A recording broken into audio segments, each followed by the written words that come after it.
Let's go! It's time! Stripes, Cincinnati, we gon' rise and up.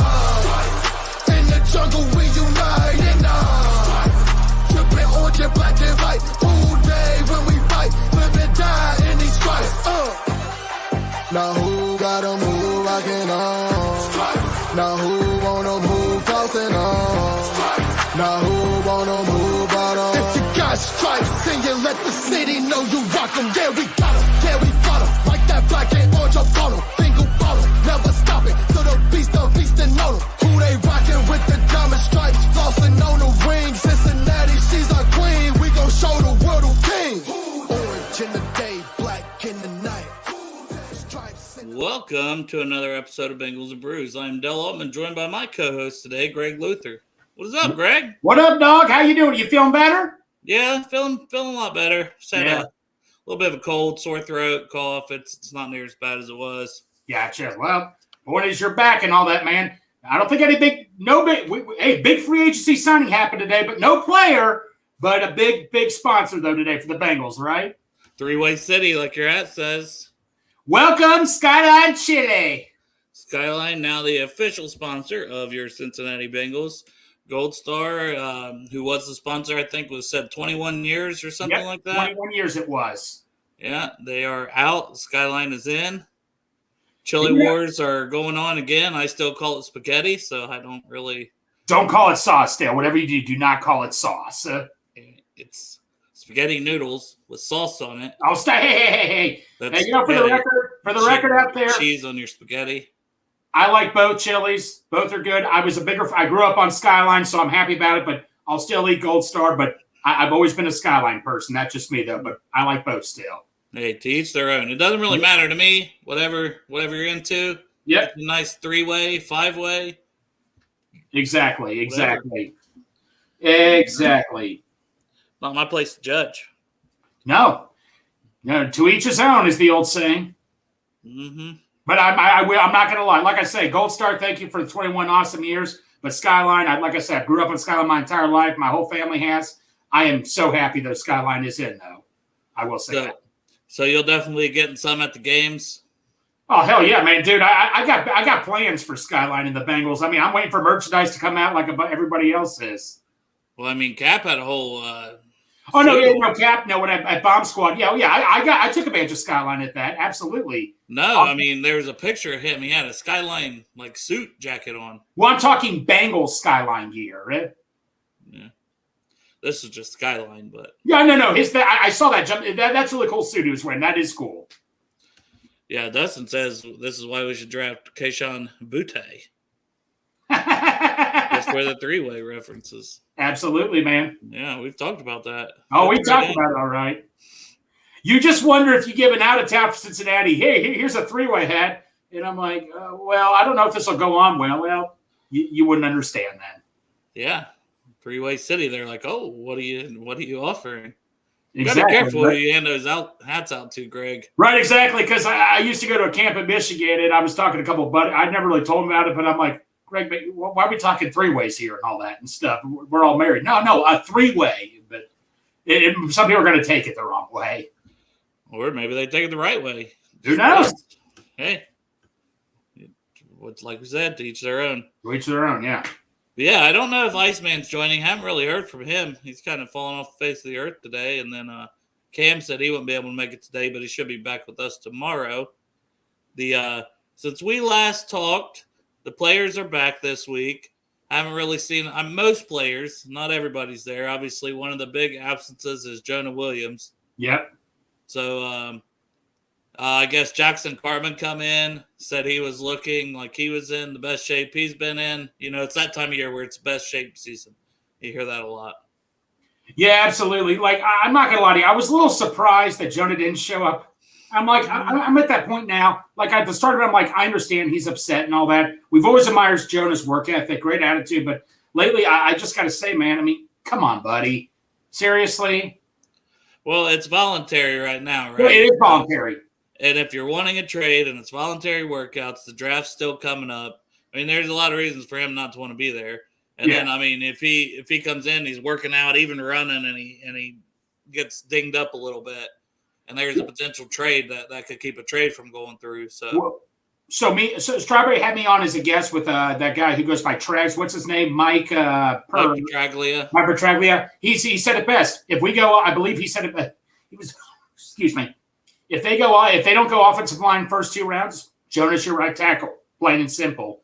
Yeah, I mean at this point, and then you wonder how long it'll be before Collins will be back, and then you also have like I said, Carmen maybe in the mix for that spot. Yep.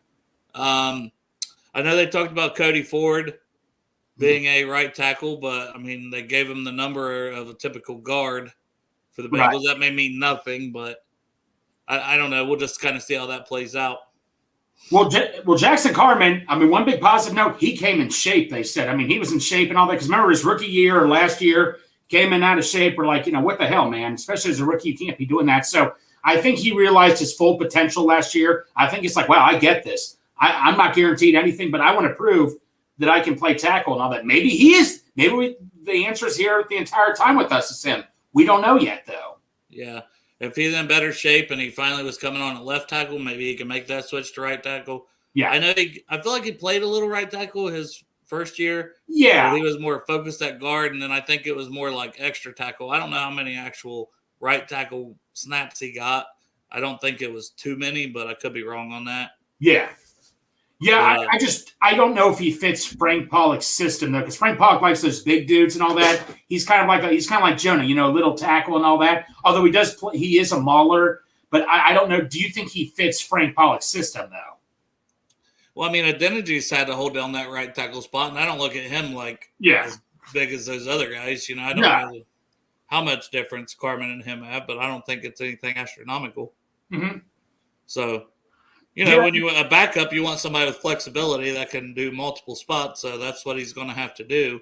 Yeah, exactly. So maybe he'll accept that also too. By the way, another note: all 3, Boyd, Higgins, and Chase all didn't show up. Like you said, this is just voluntary and all that. Mainly the guys that showed up were the new guys like Orlando Brown, Nick Scott, Irv Smith did a great interview, motivated for his role. So like I said, it's just voluntary. Although I did see an Instagram story that T. Higgins is back in Cincinnati, so hopefully he's officially back from Cabo now to sign the contract. Yeah, and that was a couple days ago, so you just wonder, what if that was as close as was floated out there, or if there's still some things to wait on, or right. I just want to see it get done, to me, because that's the big one with his agent and everything else. We've talked about it so many times. I just want to see that deal get done. Just announce it finally. And another note, even though this wasn't a shocker, Paul Dehner officially came out and said that Joe Mixon will be expected to be told to take a pay cut or he will be released. Surprise, surprise. We're not shocked by all that, but where that I think we'll know. We won't know till after the draft. Do you agree? Yeah, because I mean, what's the rush to do that now with a week to go before the draft when you don't know who else you're going to add to the team and things like that? And so maybe they haven't even officially asked that yet, but it's coming. So, all reports from people like that are pretty plugged in. Seems like that's coming in. And I don't know what will happen. Mm-hmm. I could see him saying, no, I'm not doing it. Or I could see him saying, you know what? I still think it's my best opportunity, and I still want to stay here and win a Super Bowl. I'm a captain. I'm a team guy. I'm going to do this. I don't know. I can see it going either way, personally. How about you? Dale, to be honest with you, man, answer me this. Do you see any other team giving him that type of money? Because I sure as hell don't. No, that's the thing. But, I don't know how it works.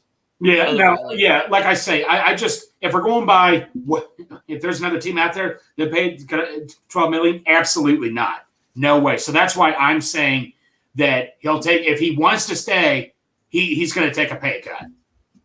That's if he really wants to stay. Yeah, obviously. But I just don't see him getting that money anywhere else. Yeah, for sure. Now, I labeled this one Draft Crushes, so we're just a little over a week away from the NFL draft. So I'm getting really excited. Do you know how? Oh, dude, we're in single digit days now here, people. Single day. We're Jeff Blake days away. We're 8 days away. Thanks a lot for that poll. All of those people that voted Dalton, stop it. I wasn't going to put the poll out, but I was like, was You listening had to to it do back. that, I was man. like, We're Jeff Blake days away here, Bengals fans. so Andy Dalton technically ended up making our Mount Rushmore based on the Twitter poll No. over Jeff Blake. No. I know, Greg. It's brutal. I know, but sheesh. $2 super chat here from Dustin Croft. That's, Not panicked, but the Burrow deal. Could we get that done? hey, Yeah, and we've seen Jalen Hurts get his deal, but I still think everything's good with Burrow. But I think I was listening to Locked On or one of those shows the other day, and they talked about why wouldn't Burrow almost want to wait until Herbert gets done and see what he gets. So, if he wants to be the top guy, there's still ways to work it out structure-wise to help the Bengals and stuff. But to make sure he gets that top recognition over Herbert and Hurts and those guys that was in his draft class. Just answer me this, Dale. You don't think the Bengals are aware? We're aware. I mean, I guarantee you they knew, not the exact number, but they had a ballpark what these quarterbacks are getting. I trust the process. I trust what's going on. I think Burrow understands all this. I am not worried at all. Who comes next? I know it's going to get done. That's how calm I am about it. Yeah, and everything's typically within $1 million or $2 million. It goes up a little bit incrementally for each guy that comes next in the quarterback market. So that's what I mean. Burrow might just be. Who knows? It'll get done. I'm not going to stress about it. If we get into the regular season, then maybe we can start being like, oh, okay, why is this not done? Well, yeah. Like I say, you want to know who needs to be worried is Lamar Jackson. The Ravens need to be worried with the whole Lamar Jackson situation. That's who should be worried, in my opinion, because then well, and they're really on the clock to me because you got 8 days. The same thing with the Jets and Packers, who still don't have this Rodgers deal done. Right, exactly. We're in a much better place than most teams, than the Ravens, who don't know what's going on with Lamar Jackson. So. I mean, look at the Colts, man. We have no idea what the Colts are going to be doing. Are they going to draft a quarterback? Then I hear that after Bryce Young, who's apparently going to be the number one pick, there may not be a quarterback taken to the Colts pick at 4. It just shows you these quarterbacks are not as good as they seem in this year's draft class. Yeah, we'll just see how it all shakes out. This is also the weird time of year where I try not to pay too much attention to some of the other things like that stuff with the quarterbacks yet. Yeah. Because, you start hearing some real weird rumors, and you maybe believe 10% of what's out there between, the 2 weeks before the draft. It just gets silly season for sure. Yeah, well, at the time with Dave Lapham and all that, I mean, he just my fear was he was getting all these picks right in the Marvin era, and I'm thinking, you don't think other teams are going to pick up on this? I guarantee that when he said Frank Ragnow, Lions came in. You did not hear them once talk about Frank Ragnow at all. And I jokingly said, oh, they're probably going to pick Frank Ragnow. And then they did it. I'm like, son of a bitch. Yeah. So, one of those deals. Yeah, brutal. But I'll start at running back for draft crushes. And I kind of the caveat here is just basically pick somebody we don't think is at least a first-round pick. That's and I tried to go even maybe a little farther back for some of these guys. Yeah. But at least not a first-round guy or, top 2 or so at their position type stuff, top 2 or 3. So my first one that I've been on for a while, and I think a lot of people really like him, is Izzy Ebenekanda. Oh, yeah. From Pitt, 20 years old, 5'11", 216. Speed, productive, 1,400-plus yards this year. Has done some kick returning for Pitt. I mean, and that's ideal size for a running back. He wasn't really asked to run a lot of routes, so you don't know what you have with him as a receiver. Right. That's kind of a great unknown. I would hope, which I haven't heard that the Bengals brought him in for a private workout, but if they were interested in him, I would almost hope they would have done that. But I think they were at Pitt's Pro Day, so maybe they saw enough of it there without wanting to tip their hand to bring him in, that they saw enough that they could work with. And like I said, he's young, so he's got that going for him. Don't know much about what he is as a blocker. Wasn't really asked to do it. Don't know if he'll be any good at it, but he's got decent size to do it. Right. And then just as he's got below average finishing power. So even though he had all those yards, he could still be a better finisher. He could still, pick up some of the tougher yards where once he gets tripped up, he just that's it.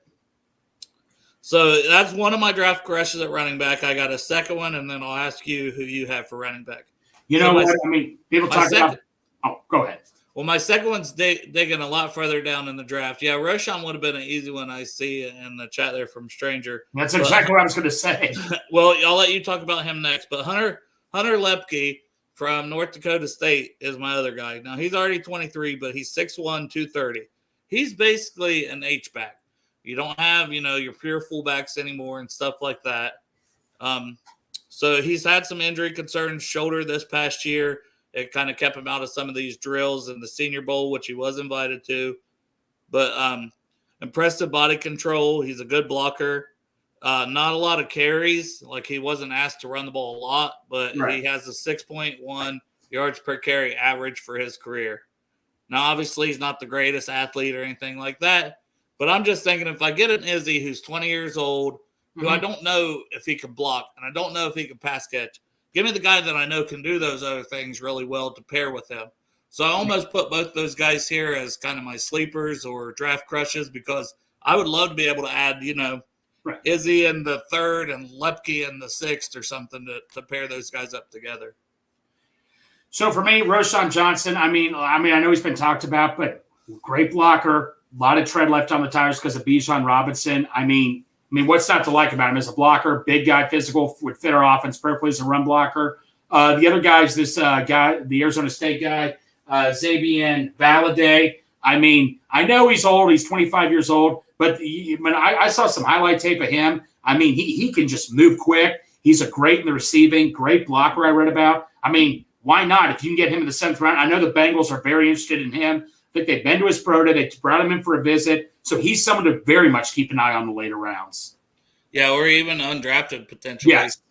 Like if his age keeps him undrafted. And I also think, was it our running back coach that coached him before? I read that is a good question. Who's our running back? Oh, no. He was at TC, not TC. What was the name?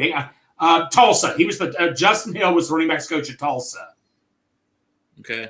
Well, there was something. Was Valade ever at Tulsa for a while? There was something that said he coached him before that I read. Cam Peoples, I remember seeing him at the Combine, Appalachian State running back. App State. He stood out more than everybody else because I remember you and Strawberry were on live, and I think I said, who the heck is this dude? This dude looks like a linebacker at running back right here. And I think the Bengals did talk to him. That's another guy like later rounds. Big guy that can block. He's pretty much known as just like a short yardage guy. When it's 4th and inches, that's who I wanted. That's who I would take. Yeah, and he can block. Like that's one of the benefits with him. So Dale, he stood out. All the other running backs are very small. I'm like, who the heck is this guy? Yeah. Yeah, if you look at some of the grades on PFF, like he stands out too with some of his blocking. So I completely agree. And then Prince, yeah. Deneric Prince, I think's his name. Guy out of Tulsa, bigger back with speed. So that's another later round name to keep an eye on. Right. Running back is the hardest one because there's like 10 or 15 running backs. I think. Oh, yeah. There's tons of names, but, I want to, at least mention a couple of those guys. Now, receiver, this is the tricky part. Yeah. I don't know how high we'll take one, if we'll take one. But I'm going to keep banging the drum for Jonathan Mingo, and I don't even know that it'll be a fit with the Bengals. I just really think the guy could go high as late 2nd round. But I've got him up to 3rd round now. 6'1", 220, 22 years old. For a bigger guy, he moves well. He's good with yards after the catch. Team captain, 4-year starter. So coaches love him. I was reading in the Beast about him a little more from what I already had.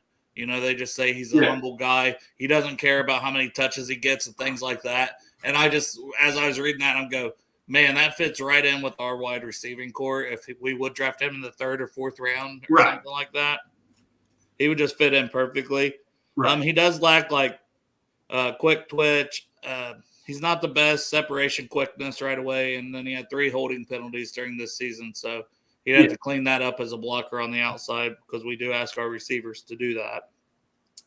My other guy is probably more realistic for the Bengals because I think you could get him in maybe around the 5th round, and that's Trey Palmer out of Nebraska, which the Nebraska connection with Zach Taylor.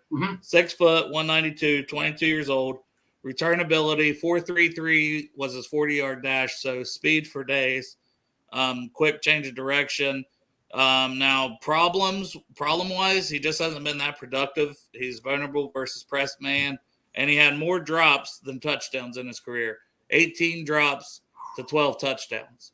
Yeah. So that is less than ideal, but once again, that's why a guy like that will be around with 4.33 speed in like the 5th round and not going in the 2nd or 3rd because of those knocks and those issues he has. Now, it's how comfortable are you with those? How much can you coach some of those things out of him?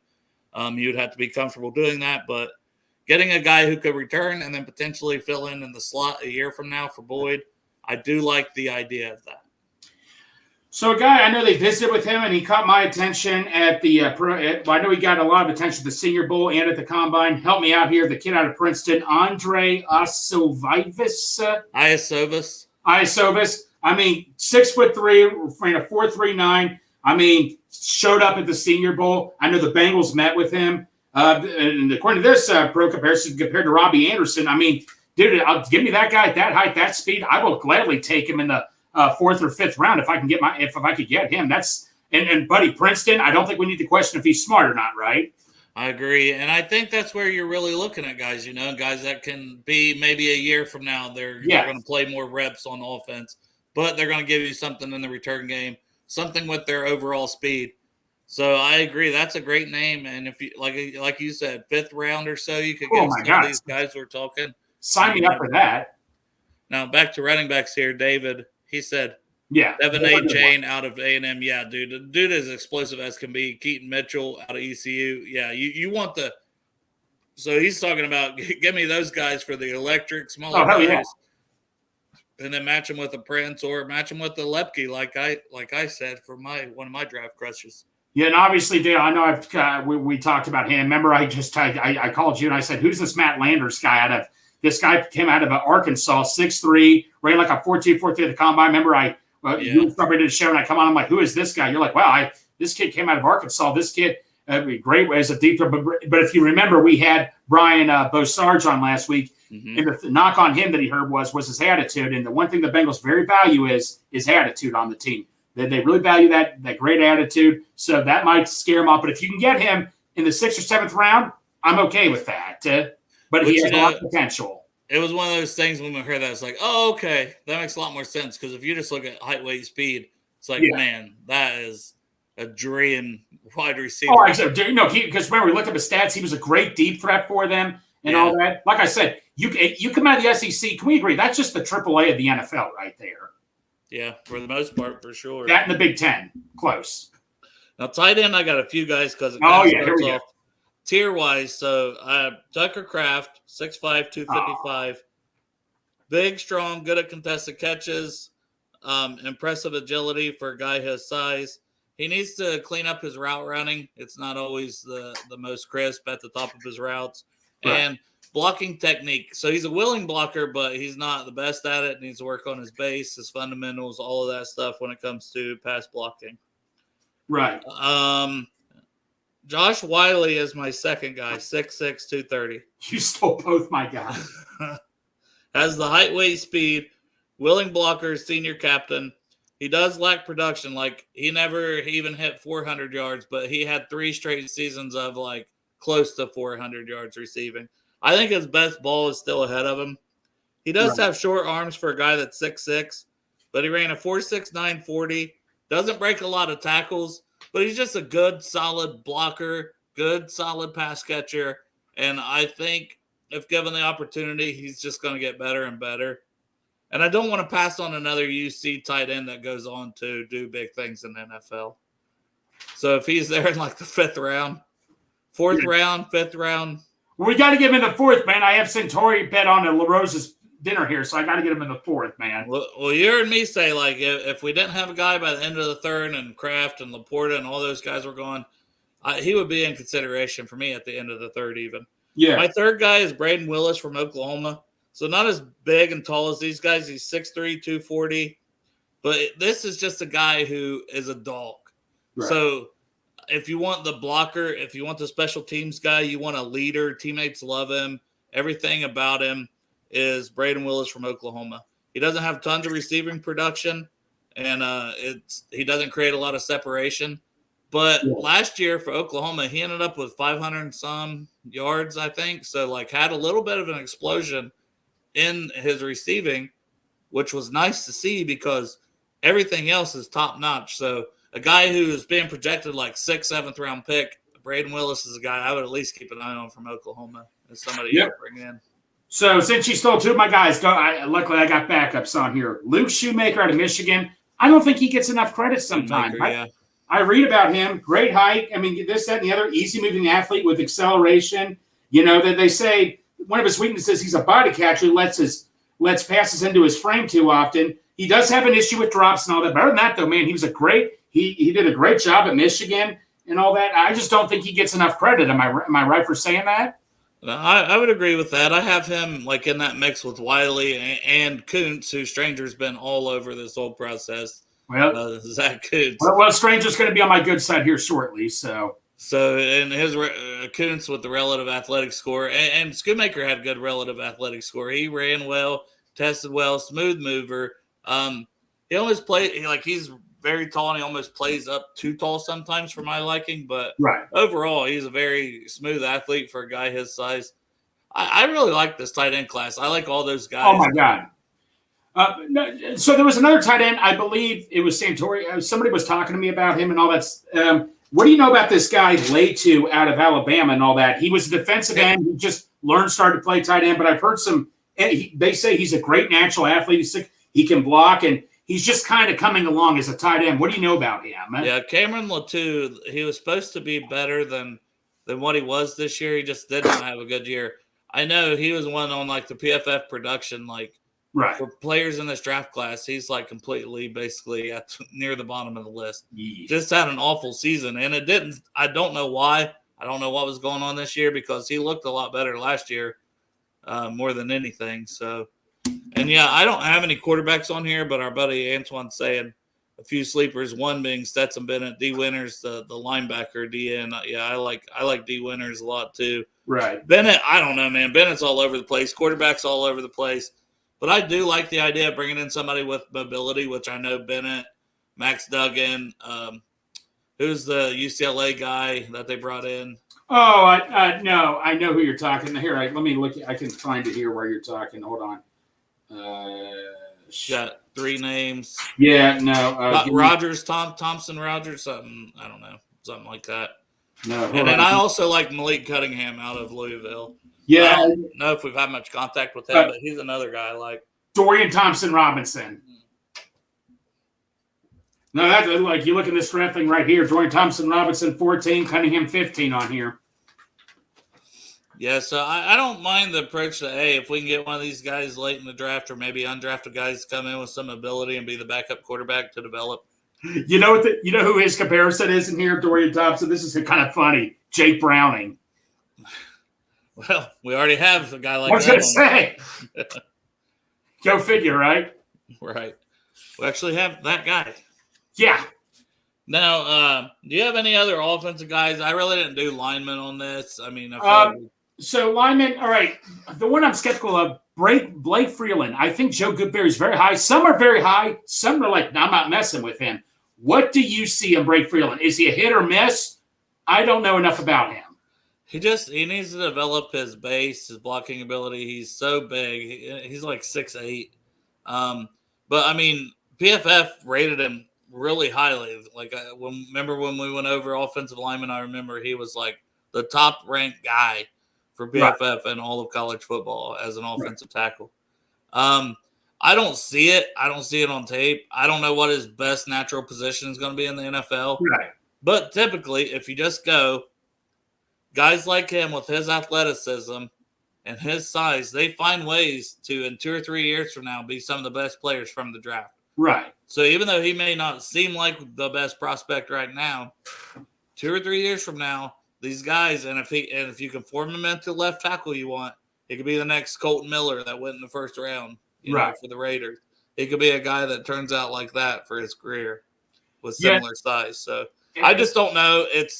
It's tough, and I know Parker Blake hasn't really been very high on him. Yeah, I know. I try to lean on Parker for some of my O-line, backup. I mean, Parker, I think he would take this McClendon guy to Georgia. I think Parker would take him almost in the second or third round. Parker has just been all over that guy and all that. Yeah, he likes it, and that's another one I think he likes. Yeah, another Will guy. saying here, Saltaveri from Old Dominion. I'm pretty sure. I trust Parker's intake and all that. Why isn't McClendon though getting the respect though that Parker's giving him?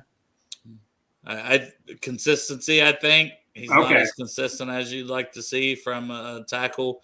I wonder about if there's some maturity things. I don't know that. Just speculating maybe. Because, I mean, on-field wise, you like what you see for the most part.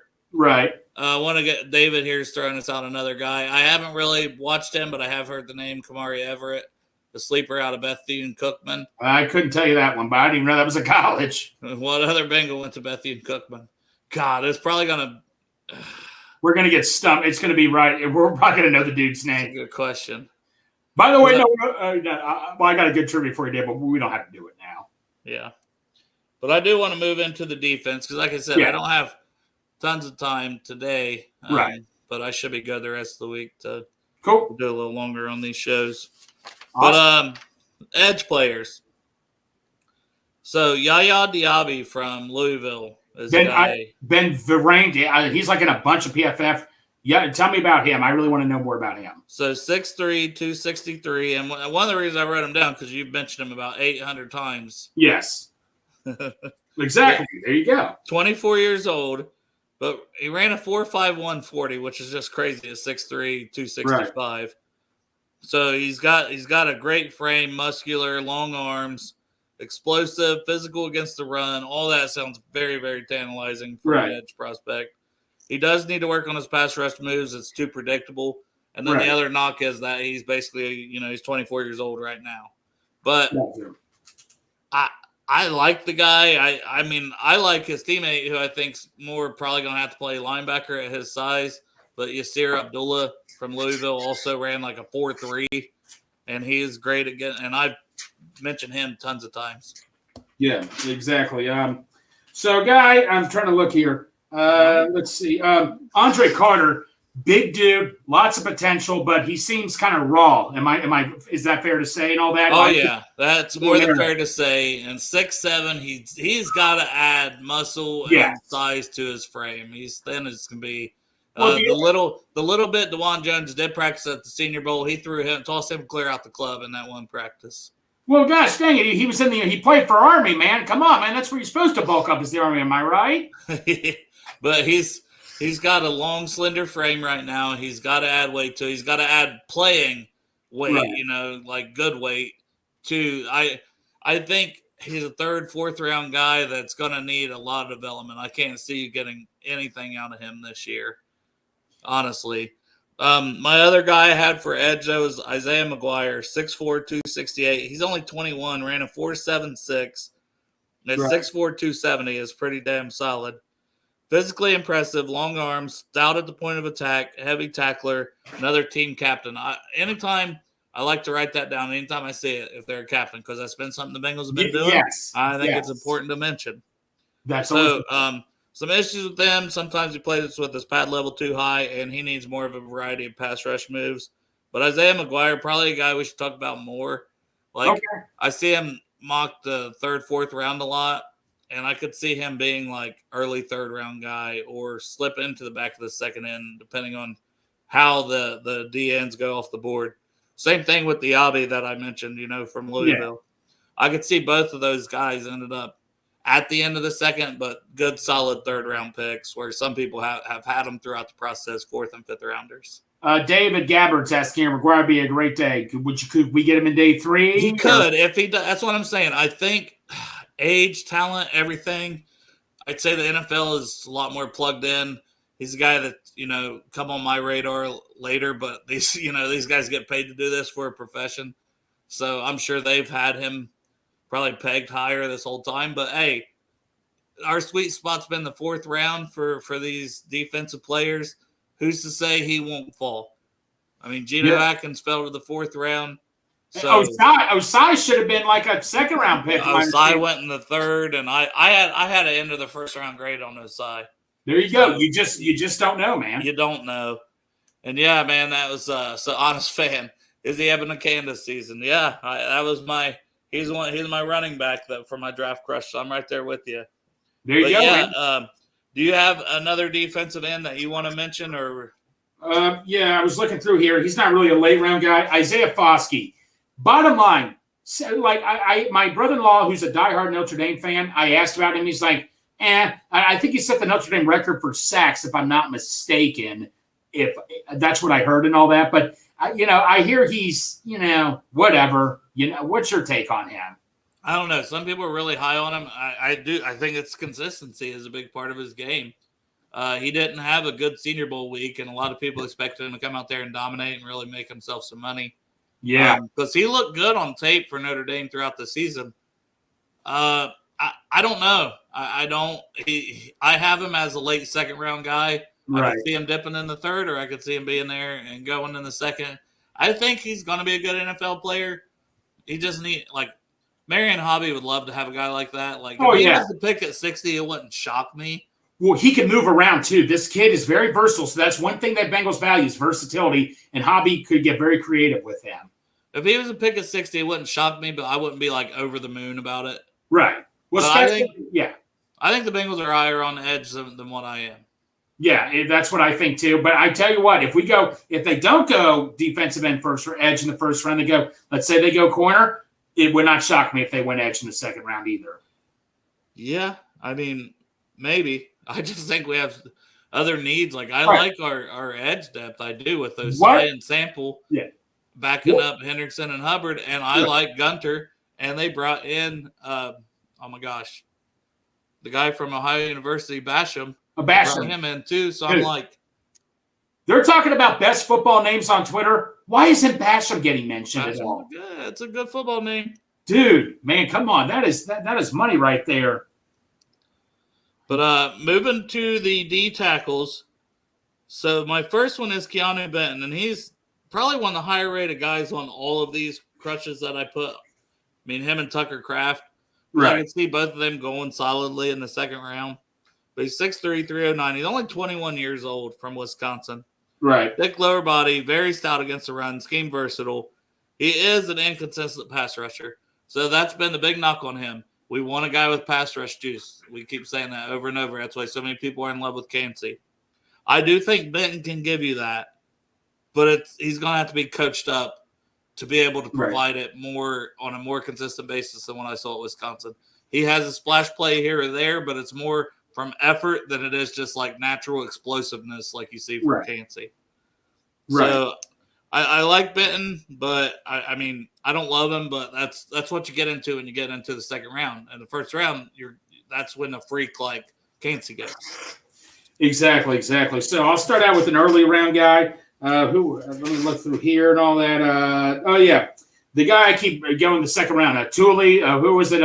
Anthony Cosenza's guy. I just call him Thule from USC. Thule, I don't even worry about that. I mean, gosh dang it, man. He does a great job. That's another guy you can move around on the line is Thule and all that. I mean, if he's there, that's someone you definitely have to consider. I have him as an edge, but yeah, he can move inside some. But his weight wasn't what I thought it might have been. Yeah. Like I say, he's just in consideration. Another guy similar to him. I know you're high on him. Carl Brooks, Bowling Green. I know he did well at the Senior Bowl. Another guy you can move around. Late bloom riser and all that. I've heard nothing but good things about him. If it came down between Thule in the second round, and you could get Carl Brooks like the fourth round, sign me up for that for Carl Brooks. Yeah, and you stole Brooks from me there, but that's all right. 6'3", 323, quick first step, productive, durable. I mean, he played all 4 years at Bowling Green. Played all over the line. Short arms, tweener is kind of the thing. He played edge instead of D tackle. He's going to have to learn to play there probably all the time for the Bengals, for the most part. Right. And then I got one more guy. It's Byron Young from Alabama. 6'3", 294, 22. Large frame, long arms, durable, consistent. Another guy who played 4 years at Alabama. Ooh, okay. A lot of guys don't play 4 years and start as many games as this guy did, or played in as many games as this guy. But he does. He just don't have the pass rush production that I really want, especially for a guy that's 6'3", 294. But he's really good against the run, and he needs to work on change of direction. If he had a little better pass rush, I'd bang the drum for this guy more. But he's a guy I just want to mention because he may be the best of what's left in the fourth round if Carl Brooks is gone and some of these guys we're talking about. You're still playing at a top-notch school. I mean, that's for sure. Yeah, but still, but like you said, if you're there for 4 years, that raises a question. Well, I mean, if he was more productive in his pass rush, he would be a lot higher pick. But you're getting a damn good, solid, dependable. Oh, yeah. So I wouldn't be mad at it. But and then I got cornerback. And did you have any more on the D line? Anybody else you wanted to mention before we go to corner? No, I did not, and all that on the D line. Yeah. But corner, yeah, I'm ready. I'm ready to go corner here, bro. And I'll mention this from David before we move on, since this is related to the edge and D line in general. So he mocked Audible Warrior. Dane Brugler did to us at 28. Wouldn't be mad at it. No, like if Cansey's gone and you're not that high on Bracey, then I think AA is right now. I don't have him listed because I've talked about him a lot, and I've talked about him that I think he's right in that mix to go in the first round. If he don't go in the first round, which he might not, I think he goes in the top 10, 15 picks of the second round. I don't think he touches pick 60 for us, but I really like AA as well. So that's a name to mention. I know we've talked about him a lot. I only have one corner here, Greg. Go for it. Darrell Luter Jr. from South Alabama. Right. 5'11", 190. He's 23, long and fast, explosive leaper, physical and run sport. Does need to add some bulk, and obviously he's from a smaller school. Right. But he's a guy that might go, let's just say we don't find anybody in the first 3 rounds. You got Darrell Luter Jr. sitting there in the 4th round. I'd be all over that. Oh, South Alabama. Okay, yeah, gotcha. For me, the guy is, I want to say Forbes, so that's too easy. Hey, we got to get Matt Lawless. Let's get that Cam Titty shirt ready to go here. We got to go Cam Smith, man. I mean, Cam Smith would be cool. I just don't think he's worthy at the end of the first round. I think he sounds like he's more of a mid-second round guy. Is that fair to say? Yeah, early to mid-second is probably where I think he'll go. My educated guess on it, but who knows? That means he could easily slide to the end. Well, all right. So say for some reason Forbes and Banks, the last guys in the first round, supposed to be there, are off. Is Cam Smith the next best corner in line, in your opinion, or is it Ringo, or is it? I think I would give the nod to Cam Smith. I've gone back and forth on this throughout the draft process because Ringo has such high upside, and he's only 21 from Georgia, and he's such a high recruit. But at some point, when you just look at the tape, you keep waiting on more and more from Ringo, and it's not there. Yeah. So at some point, you say, okay, I just got to go with what my eyes are telling me, and that's Cam Smith's a better football player. Hey, keep in mind, last time we drafted a corner in the first round out of South Carolina, Jonathan Joseph, he did just fine for us. Yeah. But that would be after Banks, and that would be after Forbes. Yeah. Then Cam Smith over like Ringo and Brents would be my next couple guys. Yeah, but that Dave Mack came on and told us about him. I did some research. I can understand why he likes him, but didn't know. I'm not putting, but like you said, Forbes is still in front of him easily. Yeah. Coming into this year, a lot of people had him, Greg, as like corner 2 or 3 that Cam Smith, he was projected to be like a top 15 to 20 guy because I always have, the stuff from a year ahead. Mm-hmm. And it's always fun to look back at that. So, yeah, I've looked back and like Cam Smith was projected to be a top 15, top 20 corner. Didn't have a great season, but had a very, a damn good season. It's just some other guys rose ahead of him. Well, his size, I think his size plays a difference too. Like, there's a couple of big corners here, so his size might hurt him a little bit too. You have any other corners? Because I just had the one. So. Okay, man. I'm kind of cheating here, but it was talked about on this one guy's show. This Valentine guy, what is it? Oh, yeah, I like. He was a 7th round pick. Like in this book, I'm looking at here, in this book here.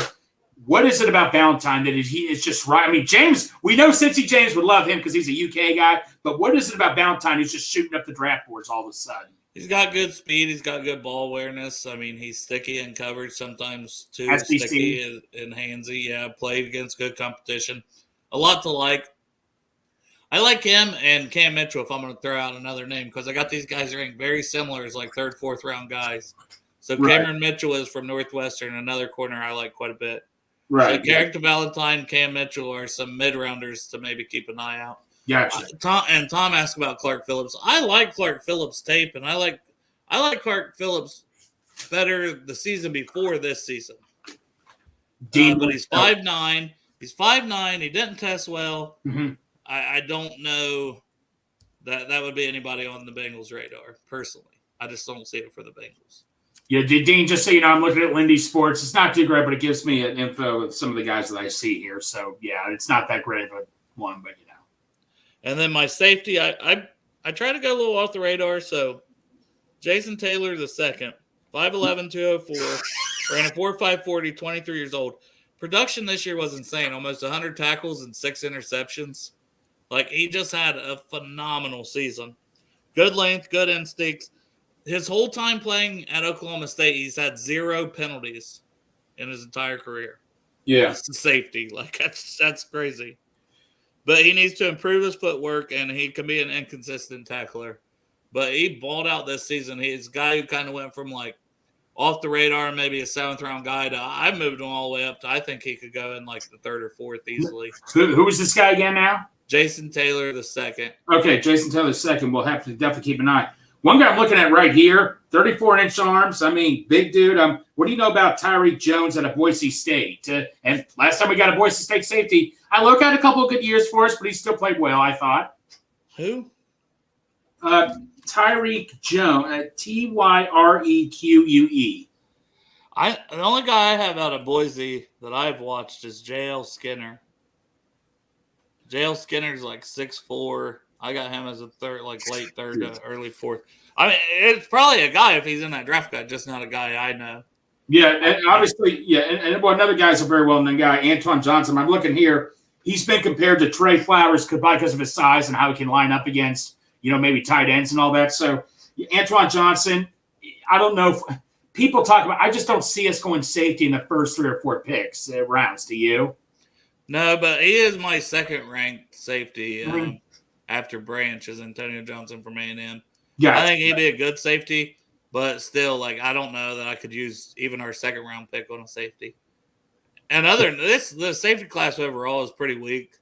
Yeah, it's just like I say, Branch. Like people talk about taking Branch the first round. I mean, I understand. I'm not against getting a 3rd safety, and people coming at me for this. But Tyson Anderson, they're like, "Oh, Greg, he was a 6th-round pick. He was a 5th-round pick or whatever for a reason." Doesn't mean he's not going to be good or anything with his speed he has. I mean, he got hurt last year. I'm willing to give him a shot, aren't you? Yeah. Well, I mean, why not, right? Plus, you got Uncle Mike back there still, and Brandon Wilson's still on this roster. So that's what I'm saying is I'm willing to give him a shot. I mean, come on. Brandon Wilson has played snaps at safety in the NFL, Exactly. That's more than you can say for something. Like Tyson, we haven't seen it yet. So I want to see it, but 4.3 speed, like you said, and if he's healthy this year, prime time to show what he can do. And he's played all special teams coming out of Toledo. That's what I'm excited about. And he was a captain, 6'3". I mean, come on. Yeah. A lot of things to like for sure. Right. Like I said, I kind of been down and out, so wanted to get this show in. I don't know what our topic will be for tomorrow, but you know how it is. We'll think of something. Oh, there's always something. We're a week out from the draft, so we can hit a specific topic. We can hit all around the draft. Like today, we just gave some of our draft crushes for each position. We'll just keep diving in, maybe do a mock draft, maybe do a full 1st-rounder at some point over this next week as well.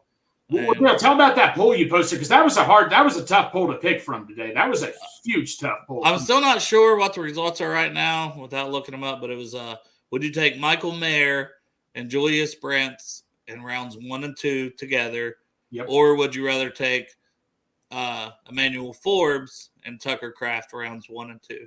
Yep. So it was pretty close from the last time I had looked earlier today. I haven't had a chance to really look back at it again.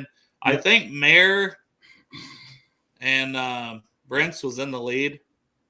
I don't know. I like both combinations, honestly. I wouldn't be mad about either. But no, both combinations. But if you had to tell me which one was more likely to happen, just because Mayer's, with Green Bay and Mayer being heavily earned to go to Dallas, it looks more like Forbes and Kraft. But Kraft, I could easily see. I'm going to keep saying this. I could easily see Kraft gone before the Bengals pick in the 2nd round.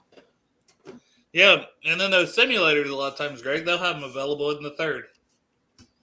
You just like I say, I'm going to first tell you, if Kraft's there in the 2nd round, I'm running to that. But if DeWine is there, that would be tough. So yeah, and that's another one. I just can't everyone keeps saying, well, there's a good chance DeWine could be there at 60, good chance, and then I listen to these national guys that are doing more than 1 round mock drafts, right? And the man gets taken before pick 40. Before what the 40. Hell, man? If he's there in the 2nd, he goes like that. Right, like I say, man, you just don't know. Nobody knows. No, sure don't. No. But yeah, I'm going to get off here for today. Should be able to put together some longer shows these next couple days, and then I don't know what we're doing for an evening show, but we will try to do shows 3:30 the next 2 days, and then I'm sure all next week as well. Mm-hmm. Appreciate everybody tuning in. We are doing the big draft coverage next week with Strawberry Ice and I, all 3 days. Then you have people like Greg popping in, Math Bomb, Kent Lee Platt, who does the relative athletic score. Jeff's saying he may be with us all of Thursday. So that could be something. You guys going to need your rest for that one, bro. We may have the Goodberries popping in on Thursday. I don't know. I know there's an event going on Friday also. I think Drew Garrison's supposed to hop on maybe Thursday. Jeff's talked to Petraglia. He's talked to Trenton Irwin. Jeff's talked to so many people. I have no clue who all could be popping on during this draft. Well, with all these guests, Dale, you might not even have to pop on that much. Jeez. Well, that's the thing. I figure could go guest heavy, especially on the Thursday show, because there's so long in between picks. We don't pick till 28. We can get a wide variety of opinions and guesses for that pick. Yeah. And then, when it gets down to the nitty gritty, you start getting into round 2 and day 3. That's when I'm just going to be nerding out on here. Right. So I hope people will enjoy that. I don't know. This is new territory to do this. Right. But I'm excited to give it a shot. Hey, Talk Dale, draft and for 3 days straight and see how it goes and see if everybody's like, that sucked. Or, that was cool. You guys should do that again. Or we'll just see how it goes, Just see, Bray. You don't know till you try, bro. Yeah, some people were saying you guys should do one, and I was hesitant, but I'm like, once I'm committed to something, I really want it to be good, Absolutely, bro. I don't go half-stepping. I don't want to half-ass it. I want it to be as good as possible. And exactly, man. I'm excited.